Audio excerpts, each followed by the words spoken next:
One. Mr. Speaker, ladies and gentlemen, inasmuch as we would like to believe that capitalism is a rising tide that lifts all boats, and that the invisible hand, motivated by meritocracy and equal outcomes, ultimately has failed, and it continues to fail the LGBTQIA plus individuals, wherein at best, especially during Pride Month, leave things tokenistic and insincere that ultimately make it a disgrace and incompatible for them to be able to get what they want and fought for far too long. We believe that the arc of justice motivated by capitalism is skewed and bent. It is skewed and bent to men, to conservatives, to the church, and to those people who have asymmetric or unequal power and opportunity, and by virtue of how numbers work, are largely skewed to those people in power who are governing democratic institutions and holding a lot of money, if not majority of the money that we have in the world.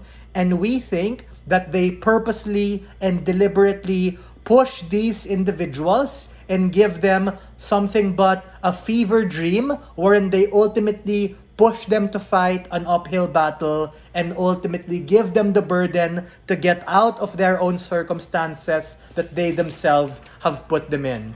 A few features of our model which we think are relevant for this debate. The first is, this is a value judgment debate. It's not about capitalism being good or bad, or whether or not this queer justice is good or bad, but uniquely about the tipping point, specifically in terms of compatibility. And we think that capitalism in itself is not compatible as a political and economic system. I think it would be impossible for me to be able to compare the desire to have queer justice and compare that to literally every social, political, and economic theory or model that exists. That would be a PhD thesis or a study of a lifetime. I only have 7 minutes. Meaning, the second part of framing is to characterize what do I mean by compatibility, which are the metrics I invite side opposition to question, and explain why capitalism fulfills those regards. The first metric is in terms of representation, meaning it's specifically because these queer individuals are a minority as opposed to the majority that their fight for representation in and of itself becomes particularly quantitatively difficult, meaning whether you're trying to get seats on a party list, in Congress, in Senate, or even in upper parts of government, the fight to be able to get a representative in and of itself, because capitalism tied to democratic processes, which I characterized in my peroration to largely be skewed to men, to conservatives, and those geriatric individuals in power, are largely not from that particular minority, which make it difficult to do so.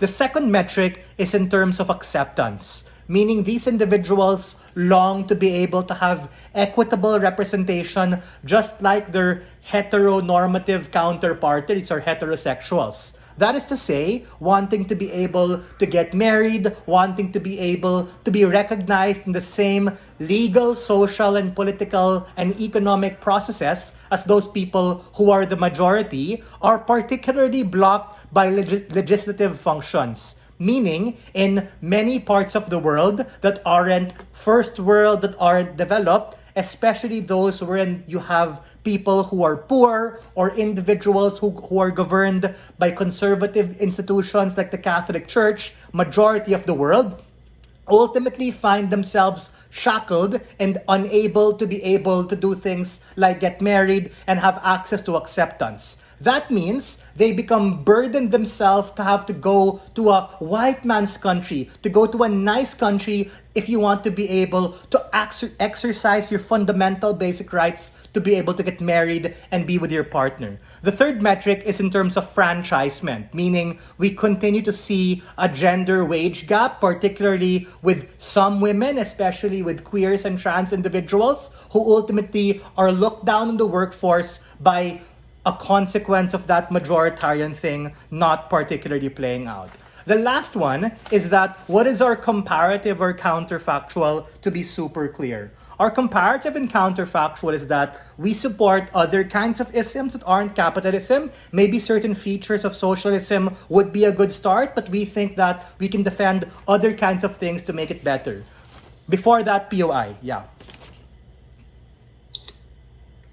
So should we base compatibility on principle or on pragmatics? Both. We think that both of these are equally important, so you can address that in your speeches to explain how the features that I mentioned, which are the metrics, are successfully ticked by capitalism.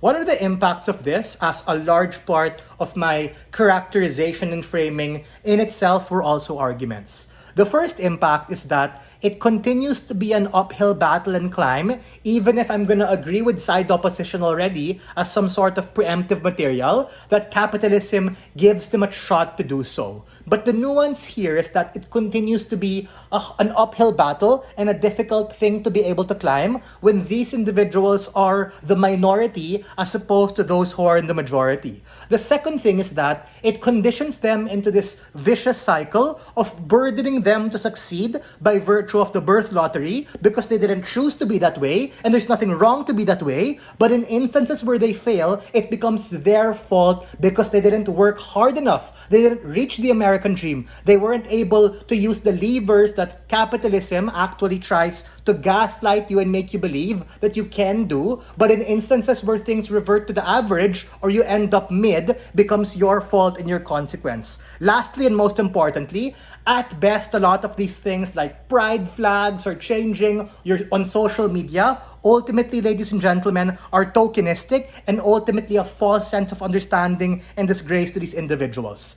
At best, these individuals are given a false sense of assurance and a false sense of understanding by these people who portray that they understand and respect them, but ultimately hold all of the money and power. And for all of these reasons, we're very proud to open this debate from side proposition.